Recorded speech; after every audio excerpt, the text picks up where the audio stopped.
you. Okay, so I see that my colleague Melissa has joined, and so I want to be mindful of everyone's time. So we're going to go ahead and get started. Thank you so much for everyone who is here today.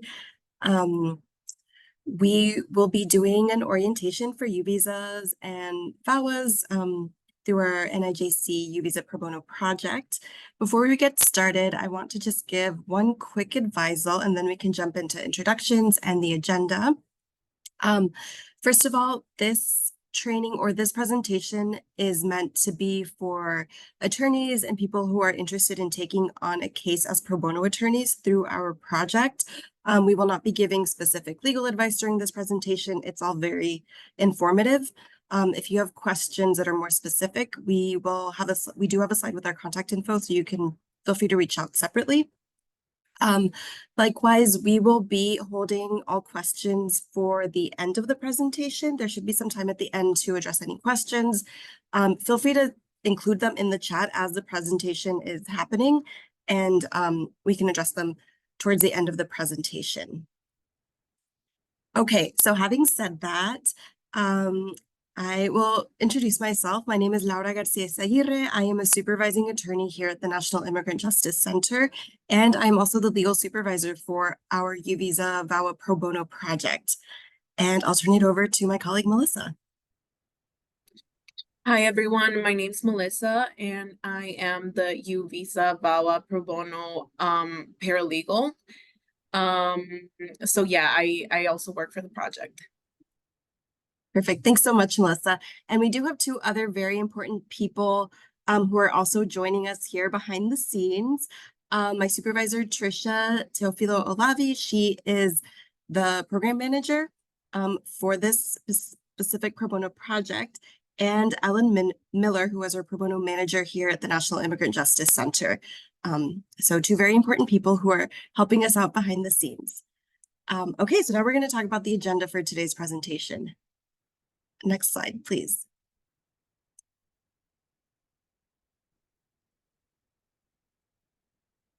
Alrighty, so there are 6 items on today's agenda. First is just an overview of our agency and our different pro bono projects. Then we'll be talking specifically about the VAWA U Visa Pro Bono project. We'll give an overview of what it means to take on a case through our project and what those two types of relief are, just very generally. Then we'll get to hear from some current pro bono attorneys about their experiences working with our project. We'll be able to lastly give you some information about what you can do if you're interested in getting involved. And we'll leave you at the end with some resources and contact information. And I will say this presentation has been approved for CLE credit, so please be sure that you register using the QR code on the first slide. And I will be giving a CLE code further along in the presentation. Thank you. Next slide. All right, so if this is your first time hearing about the National Immigrant Justice Center, we are a national agency that is dedicated to ensuring human rights and protections for immigrants across the country, refugees, and asylum seekers. We have offices across the country, and we provide a mix of direct legal services, policy work, federal litigation, and we provide our services by mixing these types of services and trying to reach the greatest number of people possible. Most of our clients are based in the Illinois area, specifically Chicago, but we do have some in Indiana, Wisconsin. NIJC has been around for a really long time, 3 decades, and since then we've been doing our best to create some systemic change within the immigration system. Next slide. So within our many different practice groups at NIJC, we have several pro bono projects that address or that tackle different issues that immigrants face. So we have our asylum pro bono project, our detention pro bono project that works exclusively with adults in immigration detention. We have our litigation pro bono project that takes on larger cases at the federal level. We have clinics where different pro bono teams help our clients apply for DACA, to renew DACA, for citizenship, and other forms of relief. We have our children's pro bono project that works exclusively with children who are seeking special immigrant juvenile status. And this project specifically focuses on the civil court aspect of this case. So pro bono attorneys are engaged in the first stage, not so much the immigration stage. And then lastly, we have our project, the VAWA U Visa project, that, as the name states, focuses on VAWA and U Visa representation for our clients. And some clients are part of more than one of these clinics or pro bono projects. We often get referrals in between projects, and we often have pro bonos who take on cases among the different pro bono projects. So today we will be focusing on VAWA U Visa, but please know that there are also many other opportunities for you to get involved. Next slide. Okay, so how does our pro bono programs work? How do our pro bono program work?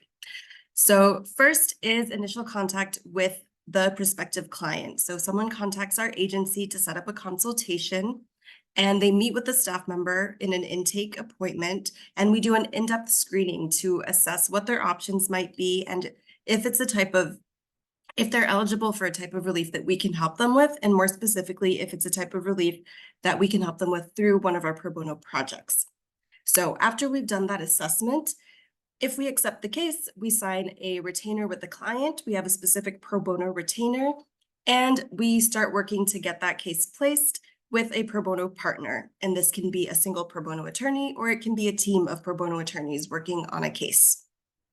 Once a pro bono attorney or team of pro bono attorneys accept the case, NIJC will remain of counsel for the duration of the case, which means that we provide technical support, we provide document review, we provide training, and just general advice to the pro bono attorneys who are working on the case throughout the life of the case. Next slide, please.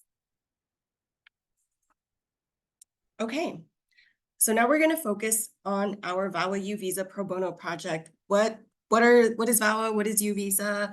What are the steps that entail taking a case through our project? What can you expect from NIJC?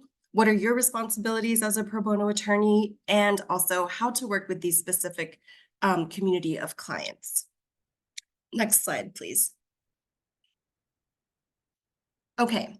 So as I mentioned, there are several people here on the call that make up our pro bono project.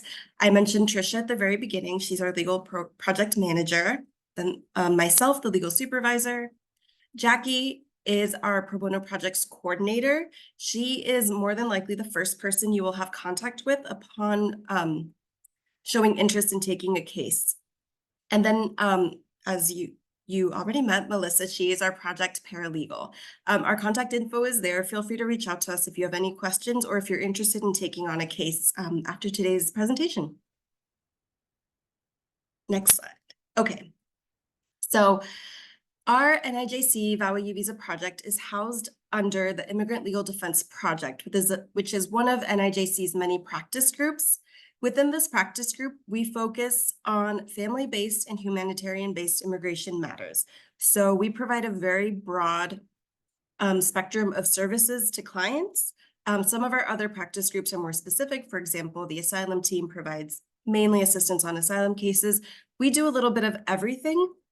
And so we get a lot of clients coming in with a variety of issues, and a lot of them do come in with VAWA or U Visa issues. We currently have over 220 cases pending with pro bono partners.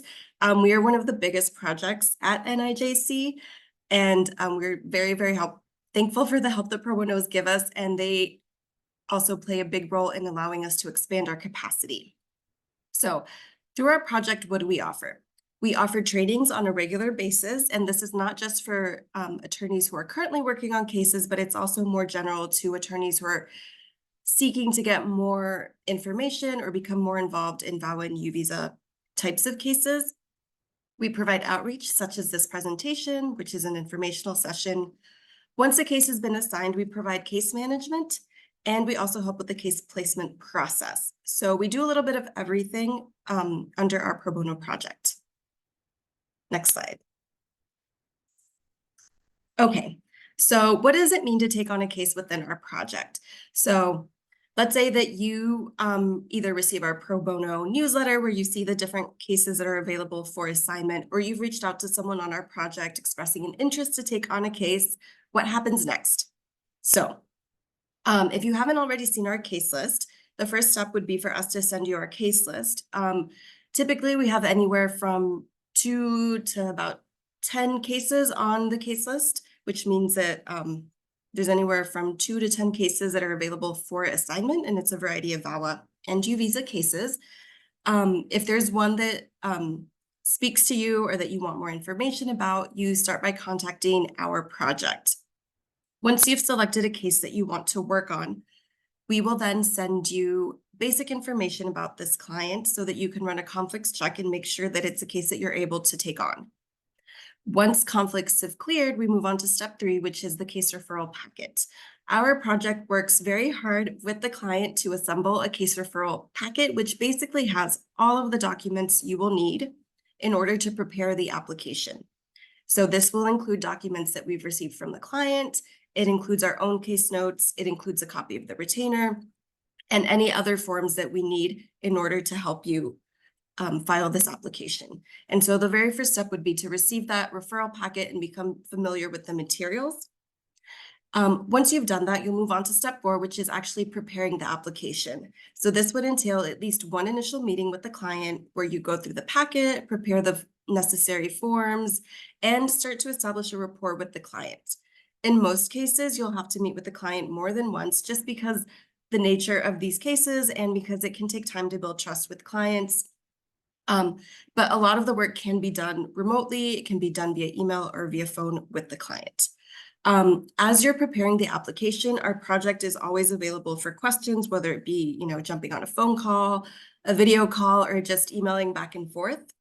However, you as the pro bono attorney will be the main point of contact with the client. You are taking ownership of this case, and we are there just to guide you through the process. Step 5 is once you've got a draft ready and prepared of the application, you send it to me and to Jackie. And we typically ask that you send it 2 weeks before the filing deadline in cases where there's a filing deadline, so that gives us enough time to review the application and get it back to you with any edits, suggestions, or comments. And that also gives you time to make whatever edits might be needed.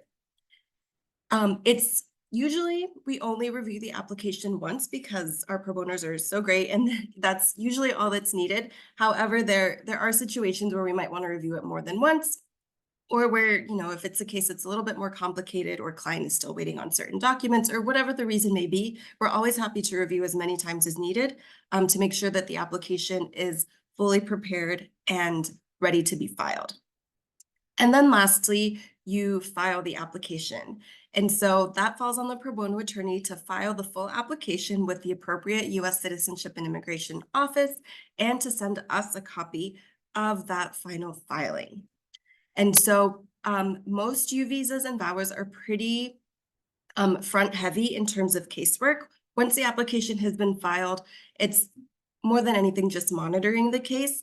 And so the first, we typically estimate that about 2 months are needed for pro bonos to work on the case, not every day, but just, to give you enough time to prepare the case. And so during the preparation stage of the application, we do maintain in pretty close contact with pro bono attorneys to make sure that everything is ready to file.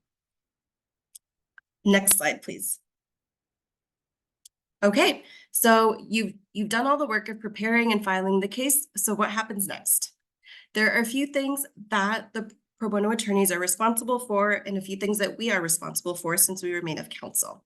So the first thing that pro bono's attorneys are responsible for is just monitoring the case until it's adjudicated. Adjudication processing times, as you'll see in a few minutes in further slides, can depend. Most of these cases take a long time to process. If there's ever any questions about or concerns about the length of processing times, please reach out to us. Another thing that pro bono attorneys are responsible for is informing NIJC of any updates, and this can be updates about the pro bono attorney themselves, about the firm, or about the client. Let's say the client moves, the client gets married, anything like that. We need to be informed to let you know if it's something that needs to be addressed in a supplemental filing. Likewise, we also ask that pro bono attorneys forward us any correspondence that they receive from USCIS. And lastly, the pro bono attorneys are responsible for keeping in touch with the client. As I said, processing times can vary and some can be quite long, and it's just good practice for the pro bono attorneys to reach out to their client, every few months or so, just to let them know that the case is still pending, just to see how things are going and maintain that client relationship. On our end, we will remain responsible for providing technical assistance. So if you ever get a letter from the government and you're not sure what it means or if there's any follow-up that needs to be done, reach out to us and we will be happy to help you. We are also responsible for providing referrals in cases where clients need non-immigration legal help. And so this is important because many of our clients have a variety of needs and their immigration case is many times only the tip of the iceberg. And once you've established a trusting relationship with your client, they'll likely come to you for assistance in other matters. Let's say maybe they want to get divorced, maybe they need help applying for benefits, maybe their landlord is hassling them. It can be, any type of issue. On the retainer, you're only responsible for advising them regarding the immigration case that you filed. So if a client does come to you with anything outside that scope, you can let us know and we will refer them to the proper organizations or agencies so that they can receive assistance. And finally, we are responsible for keeping you all up to date on new policies and laws that affect the types of cases that you're working on. And we do this through a variety of ways. First of all is our pro bono newsletter that has plenty of updates to keep you, abreast of all of the changes in immigration law. And also, if we're currently working with you on a case, we'll be letting you know if anything changes, if, the forms need to be updated, if the filing address has changed, anything, whether small or big, we will keep you posted on all of that. And one thing that I didn't include in this slide are the client responsibilities, which is basically to stay in touch with their pro bono attorney for the life of the case. Which is why it's important to really work on establishing that trusting relationship with the client from the beginning. Next slide. Okay, so I talked a lot about the different types of resources and technical assistance that we provide. And so this slide just gives us an opportunity to explain a little bit more in depth what that looks like. So this can be your very first time working on an immigration case, on a U visa or VAWA case, and we are here to help you do that. So we provide trainings, recordings that you can watch that go into depth for both of these types of relief. We send over sample briefs, documents, translations. We have how-to manuals. We have frequently asked questions that our communications team is constantly updating, and also policy updates that both our communications team and our policy team works hard on. A lot of these resources, if maybe all of these resources are on our website, but part of our resource, part of the referral packet that we send and the resources that we provide to attorneys upon taking a case are a sample filing, sample translations, tips on how to work with interpreters, tips on how to interview clients and things like that. And so you will not, you will have a lot of support throughout the life of the process. And even if you decide to take on a U visa or VAWA case without ever having attended a training, we can work with you one-on-one to make sure that you get a training or we refer you to pre-recorded trainings. Okay, and now I'm gonna turn it over to Melissa. Yes, hello everyone. So the first form of immigration relief I will talk about today is the Violence Against Women Act, or VAWA. And this was signed into law by Congress in 1994, and it was a part of a larger crime bill to address domestic violence, sexual assault, and stalking. And it basically allows battered immigrants of all genders who are close relatives of U.S. citizens and lawful permanent residents to file for status on their own. So the survivor does not need their abusive spouse to move forward with legal protection. They can do this on their own. Next slide, please. Yeah, so there are two main benefits of VAWA, and this is legal stability and family unity. We can go to the next slide, please. Yeah, so next we're going to talk about who is eligible to self-petition under VAWA. Like I mentioned, the survivor does not need their abusive spouse to move forward with legal protection. So then these are the type of these are the different types of familial relationships that are valid and fall under VAWA. The first one is abused spouses of U.S. citizens and legal permanent residents. The second is non-abused spouses of U.S. citizens or legal permanent residents whose children are abused. An example of this would be if someone is married and say they're not the ones getting abused, but their children are by their spouse, that parent would qualify for VAWA. And also in this situation, the children do not have to be the children of the abusive spouse. Next we have abused children, and they must meet the definition of a child under immigration law, meaning they have to be under 21 years of age. There is an exception for this, where the abused child may file until the age of 25, and this is applicable if the main reason for the delay is the abuse. So an example of this would be if, let's say the abuse is reported or disclosed later on after they've turned 21, and they're no longer under this age, they maybe this is because they found out about this protection after the age of 21. This makes them eligible for that exception and allows them to still be able to file until 25 years of age. And then we have abused intended spouses. What this means is it's for someone who entered into a bigamous marriage in good faith. For example, let's say if I believe that I married someone and I found out that my abusive spouse is still married to someone else, and I was not aware, I would still be able to self-petition under VAWA. And lastly, we have abused parents of U.S. citizen children. And this is where the abusers are the children. Next slide.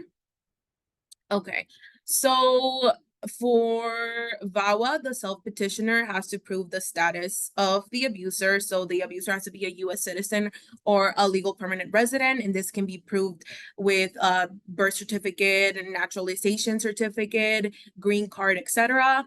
They also have to fulfill the marriage requirements, and this means that the marriage has to be a legal marriage and it has to be a good faith marriage, so not for immigration relief benefits. And they have to prove the battery or extreme cruelty that they endured from the abuser. The self-petitioner also must meet residency requirements. So they have to prove that they live with the abuser at some point in their marriage or relationship. And they have to provide also have to provide proof of their current residence. And lastly, they need 3 years of good moral character. And this is important because anything on the self-petitioner's criminal record might impact their ability to apply. So it's really important to take a look at that. Next slide. Yeah, thanks. And then these are just kind of like what Laura reviewed earlier. These are just more specific responsibilities that a pro bono attorney would have if they choose to take on a case. So they would have to prepare the forms, which in this case, it's the I-360. And this is the form used for VAWA applications. And in some cases, the I-485, which is just the application for permanent residence. The pro bono attorney would have to prepare a cover letter. They would have to prepare an affidavit with the client. Also organize all exhibits and supporting documents, and they would need to remain in contact with the client throughout the time that the case is pending. And lastly, just keep us updated of any changes in case processing. So right now, we included the VAWA processing time on the side. It's 39.5 months. Again, this is not definitive only because the processing times are subject to change, and they do change all the time. So just keep that in mind. We can go to the next slide. So next, we will talk about the second form of relief, which is U visa. We can go to the next slide. So the U visa was created in 2000 as part of the Victims of Trafficking and Violence Prevention Act. And it was basically created to strengthen the ability of law enforcement agencies to investigate and prosecute cases of domestic violence, sexual assault, trafficking, and other crimes, while also offering humanitarian protection. So this basically provides a mechanism to our undocumented population to remain in the United States and assist in investigation or prosecution of those who have perpetrated crimes against them. We can go to the next slide. Yeah, so some of the benefits of the U visa, it grants applicants legal status for 4 years once approved, and employment authorization. In some cases, these applicants may receive deferred action and a work permit before their application is approved. So while it's still pending, obviously there's more to it, but we would go more into the details if anybody wanted to take a case. And the applicants, they can also include certain family members in their application as derivatives. And then lastly, the U visa may be a pathway to legal permanent residency and citizenship. We can go to the next slide. Okay, so who is eligible for a U visa? So the applicant must be a victim of a U visa qualifying crime. And we will go more in depth into what these crimes are in the next slide, but it either has to be a direct victim, so someone who is directly harmed by the qualifying crime. This can also include bystanders if those who have witnessed the crime, they suffer an unusually direct injury. Next, we have the indirect victims who, let's say if the victim of the crime, the direct victim of the crime is murdered or is incompetent or incapacitated, these other options can also count as direct victims. So that would include their spouse, children under 21, parents, siblings, etc. And we can go to the next slide. Okay, so then we have the qualifying crimes under U visa. Unfortunately, not all crimes not all crimes qualify under U visa. So here's a list of the ones that do. At NIJC, we commonly see more of domestic violence, sexual assault, and felonious assault cases. So that's what we more commonly see, but obviously all of these crimes on the list are qualifying crimes, so they could still count for a U visa. We can go to the next slide.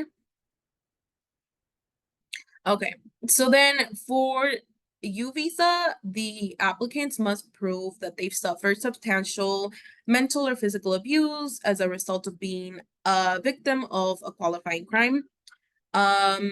They also have to prove that, well, the immigrant has to prove that they've been helpful.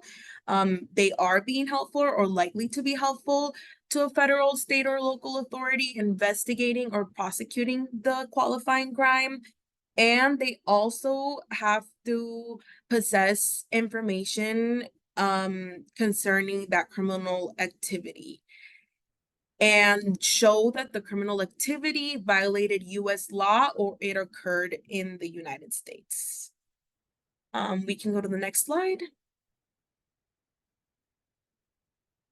Okay, so then the responsibilities of a pro bono attorney taking on a U visa case would be to prepare the forms, which would be the I-918, that's the U visa application, and then the I-765, which is the work permit, and in some cases, you would need a waiver, which is what that other form is.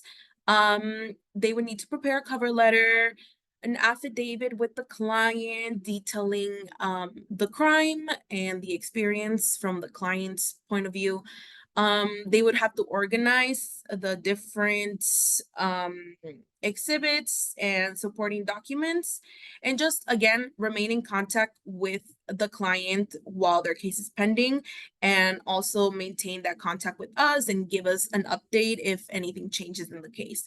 And right now the U visa processing times is around 59 months, but again, these are subject to change, and immigration law is just very complex, so it's not always, it won't always be that, and it might change the processing time. And that time doesn't include the bona fide determination, which is when the client receives the opportunity to apply for the work permit. So we would have to take those things into consideration as well. We can go to the next slide. Okay, and I will pass it on over to Laura. Thanks, Melissa. Yeah, so that was just a very brief overview of what VAWA and U visa applications look like, what preparing one looks like. So now we're going to talk a little bit about what it's like to work with our clients and with survivors specifically, since these two forms of relief involve working very closely with people who have been victims of specific crimes. So next slide. So generally speaking, who are our NIJC clients? So they fall into a very broad spectrum of community members from all sorts of different countries and areas of the world.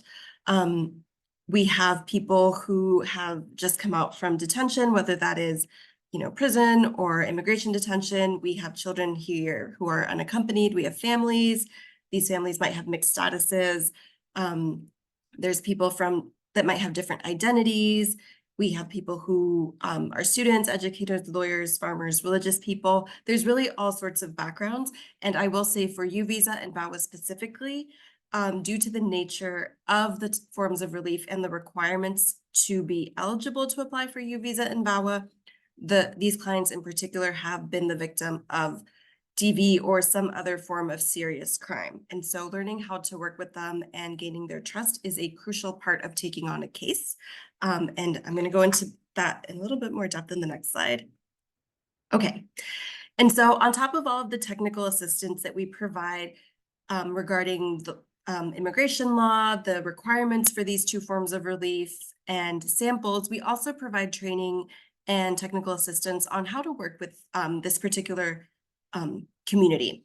And so our trainings touch on the cultural barriers that our clients face, touch on language barriers that they face and how to work with interpreters. We also touch on how to build trust with clients, how to have a trauma-informed approach to the casework. We also give a general overview of what cycles of abuse look like in the domestic violence context that might help explain some of the behavior that our clients express, or explain some of the decisions that they might have made in the past or might be currently making. And it also touches on how to create a welcoming and safe space for client meetings. And so we don't expect any pro bono attorneys to have prior experience with this, and this is something that you're always learning, learning new tips and tricks on how to work with clients. But we do like to give at least some general information about how to work with this particular group community members, and set you up for a successful client meeting and help you troubleshoot if there's ever misunderstandings or any issues with clients. I will say, in my experience so far, our pro bono attorneys have been great at working with clients. Clients do really enjoy working with pro bono attorneys and feel very welcome and safe in the client meetings, and often stay in touch after a case has been closed. And so I think that speaks very highly of the pro bono community here in Chicago and nationwide. Next slide. Okay, so we've done a very, very brief and general overview of what U visas and VAWAs are and how to work with clients. And now I want to give you all the opportunity to hear from current attorneys who are working with us. So Pro Bono Publico is a great way for interested pro bono attorneys or interested attorneys to hear about the experiences that current pro bono attorneys have had with NIJC. These are just some of the quotes that we've gotten from attorneys in the past. But if you are interested in learning more about Pro Bono Publico, feel free to reach out to us. As I mentioned, our Pro Bono manager, Ellen Miller, is also on the call, and she would be, I'm sure she'd be happy to set this up for you. So, we've had asylum clients, refugees, people who become citizens, and overall, I think it's very rewarding for the client and for the attorney. It's a great experience for them. Next slide. Okay, so now I'm going to invite Deepak to come off of mute. Deepak is a longtime pro bono attorney. He has worked with us very closely on a number of VAWA cases, and we're so lucky to have him share a few words about his experience here today.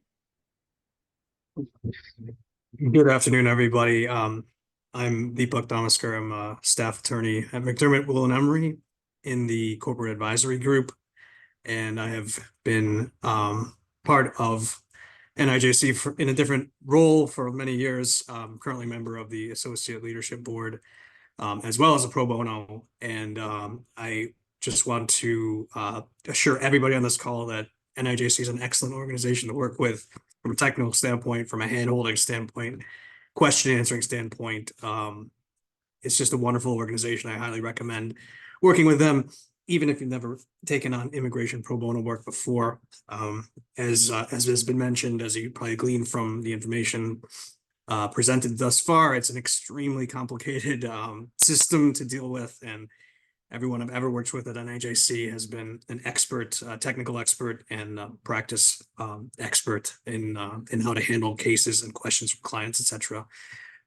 So yeah, I have experience in the VAWA context, and I worked very closely with Laura and Trisha and many others on multiple cases. And again, I highly recommend your participation therein. I had no immigration experience aside from law school prior to taking on my first VAWA case, which I did as a result of interacting with some colleagues that had taken on a VAWA case and steered it successfully. So I just was interested in the nature of the work, and it was a contrast from what I was doing at the time on a daily basis, so that there was some intellectual stimulation as well. And just as a child of immigrants myself, I had a kind of like, philosophical interest in helping people who are also immigrants or children of immigrants.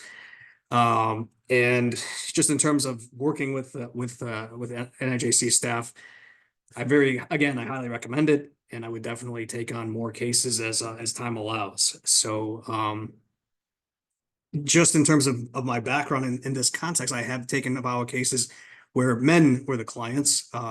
That may be something you might not have realized given the nature of the name of the act with women in it as the W, but in fact, men and other people of other genders can be clients and receive immigration relief pursuant to this act. So if you have specific interest in representing LGBTQ people, or male clients or female clients, whatever the case may be, NIJC has experience in assisting pro bonos with that particular population. So again, perhaps you have a specific cultural background where domestic violence might be handled or regarded by communities in different ways, and that make victims less likely to come out or speak out and advocate for themselves. So then you might have some special expertise in representing a client from a specific geographical area, or a specific community, or any number of different things. A language that you speak. There's any number of ins that you can leverage to build a rapport with your client and to get them to be more candid than they might originally have been. Maybe their interaction with law enforcement has been poor. I mean, that also ties into the U-Visa piece, but just in general, there's ins if you're interested in a specific type of experience that you can explore with the team at NIJC, so that you're paired with somebody that you might have an affinity for based on your own background. So just keep that in mind as you consider the case list. I know Ellen circulated some cases that are available currently. And the last thing I'll say is that, from a technical standpoint, they have access to, these resources. They have access to policy developments. They have access to sample documents. They can answer questions as picayune and as minute, as, diving into the weeds as possible. And I'm sure they get sick of hearing from people like me about little things here and there about, like, can you use pen? Can you use blue paper? Whatever it is, they have either the answer or the capability of getting answers for you in a quick fashion. So just to sum up, just seriously consider working with NIJC, whether it's Visa, whether it's VAWA, in terms of your development as an attorney, your work with clients, and your exploration of a complex field of law that might differ from what you do on a day-to-day basis. So again, thank you to Laura and the team for allowing me to be part of this. And I'm happy to answer any questions if anyone has questions offline, but I'll turn it back to Laura at this point. Thank you. Thank you so much, Deepak. Yeah, you brought up great points about, VAWA self-petitioners not only being women and how, different attorneys definitely already have skills that you might not even be aware of that will help you work with VAWA self-petitioners or U-Visa applicants. And so thank you so much for that reminder and for your continued support of our project. Next, we have a video from Frances Guevara. She recently took on a U-Visa case and wanted to share some words, even though she couldn't be here in person. Hi everyone, my name is Frances Guevara. Hi everyone, my name is Frances.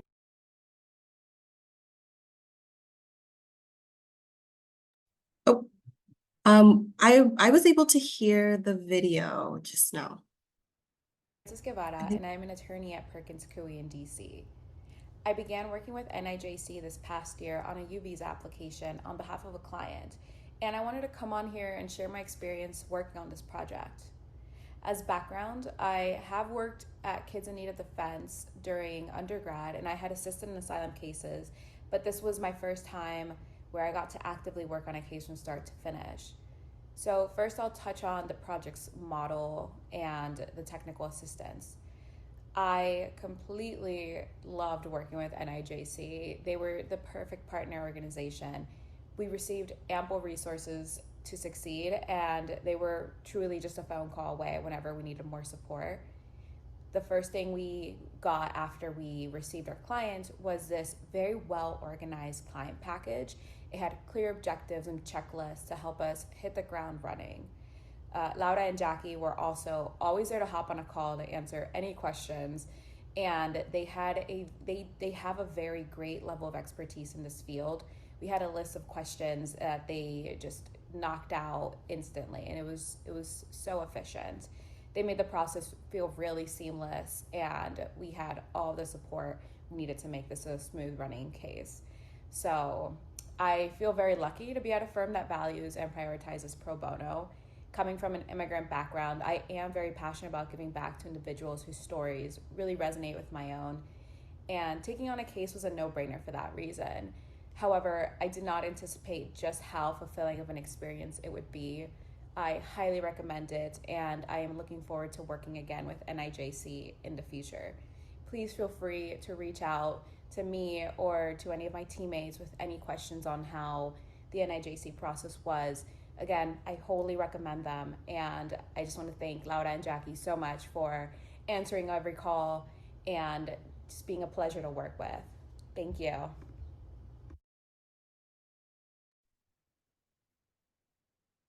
Okay, so now that you've heard some testimonials from our current pro bono partners, what are some things that you can do if you're interested in getting involved? So first, super easy, stay informed. Sign up to receive our newsletter. There's always pro bono opportunities listed there. And also, if you're interested and think you're ready to take on a case, check out our case list that is posted also on our website. And we did include, as part of the materials for today, 2 cases that are ready to be assigned if you think you're ready to make that jump. If you think you might be ready but have some questions or want to receive a little bit more training ahead of time, that is also fine. Feel free to contact us if you're interested in the case. And I will say there has been some updates in the U visa sphere, which has prevented us from having any cases available for you today. However, I can promise you there will be U visa cases available come June. And so if that's what got your attention the most, check back in June, look at our website, because I can assure you there will be cases there in June. Okay, so before letting everyone go, I wanted to invite you all to our Human Rights Awards. It's on June 4th. It's during lunchtime here in Chicago in person. This is a great event. We have speakers from all walks of life that will be joining us, and it's a great opportunity to meet not only other NIJC staff members, but also other pro bono attorneys, partners, and supporters of our work. We have special guest speakers that night who will be receiving the Human Rights Award and a few other awards too for some of our pro bono partners. So the link to register is there. It's still not too late to register. We hope to see you there on June 4th. And lastly, as I said, this is a presentation for CLE credit. So if you are interested in receiving CLE credit for this presentation, the CLE code is EMPOWER, EMPOWER, EMPOWER. Please scan this QR code to submit your feedback, and that will link to a form where you can input that CLE code word and make sure that you get credit for attending today. Hey, Laura. Yes. Laura, this is Ellen, Pro Bono Manager. So grateful for everybody's time today. To be real blunt about it, we need about 3 more minutes for our CLE credit. And so there's one question that came in via email. And I'm wondering if you could help clarify. So there's talk about, why the U visa was created to help the community stay safe and immigrants, try to remain active participants in society. But there's also a long wait. Could you explain just a little bit more about what this BFD is and kind of the long wait process, why that's happening? Absolutely. Yes. So the U visa was created in 2008 and has come a long way since then. Under the regulations, the way it's set out, Congress has only allowed for 10,000 U visas to be approved per fiscal year, which for the government runs from October to September.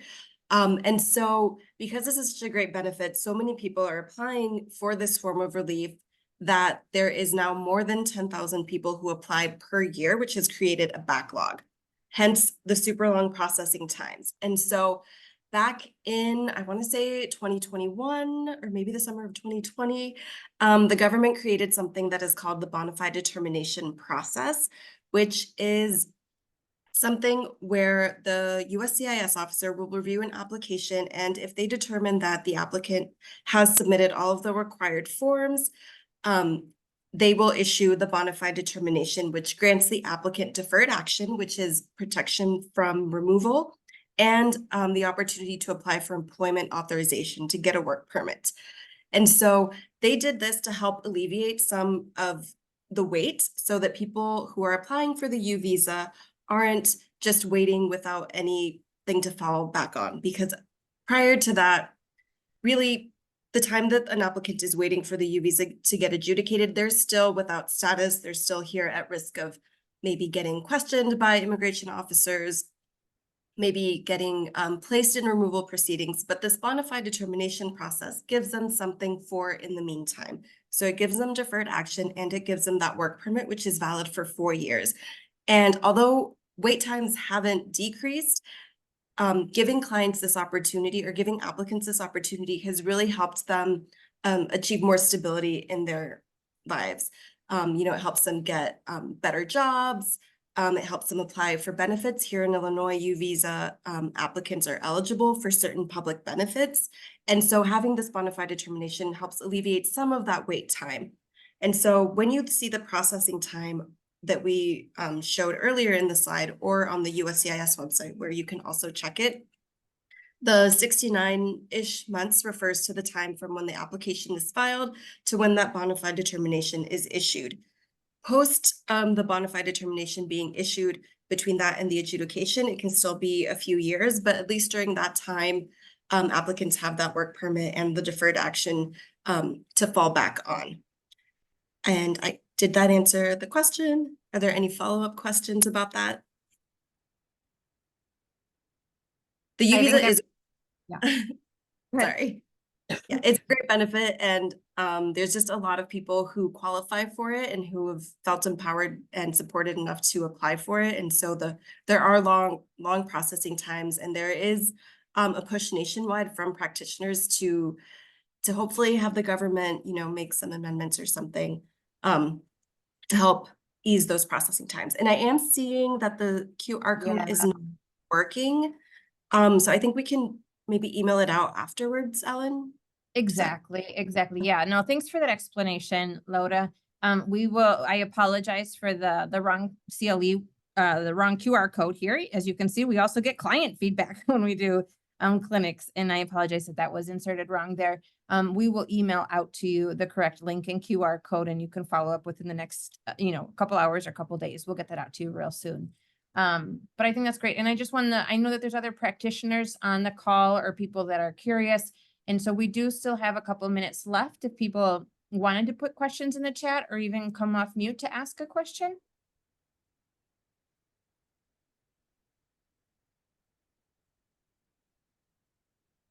Okay.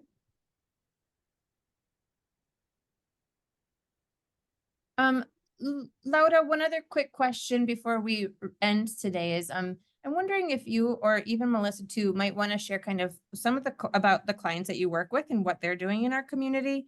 I think it's really important, this idea of pro bono publico, and for the betterment of society is why we engage here. And our clients do amazing things too once they find a moment of stability. Would you have, kind of a brief synopsis of a client or two, that's doing great things and trying, as they get life started and stable here in the States? Yeah, so I think that one factor or one characteristic that I've noticed across our VAWA and U visa clients is their resilience and their ability to just, keep going in spite of the crime that they've had to report or the relationships that they've been in the past. And I think one thing that exemplifies that is many of our clients have children who were born in the US, and more often than not, their children are excelling in school, going off to college, getting full rides at schools across the country. And I think that really shows our clients' dedication not only to creating a better life for themselves and their family, but also helping their children maneuver a system and a culture that they're not familiar with themselves, so that they can succeed and be prepared to achieve whatever goals they may set for themselves. We have clients who've had, children who are, going on to nursing school, medical school. We have clients who own their own businesses as well. We have clients who hope that once, they have this U visa status, they can go back to school and continue their own education. And in the meantime, have been taking classes, at the city colleges here in Chicago or at different community organizations that offer, trainings and certificates, and who are just really passionate about doing the most with what they have, and how much this form of relief can really be a game changer for them. I think it takes a lot for our clients to maybe make the decision to come to us and consult about their particular experience. Many times they might not be ready to talk about it. Many times it's still fresh.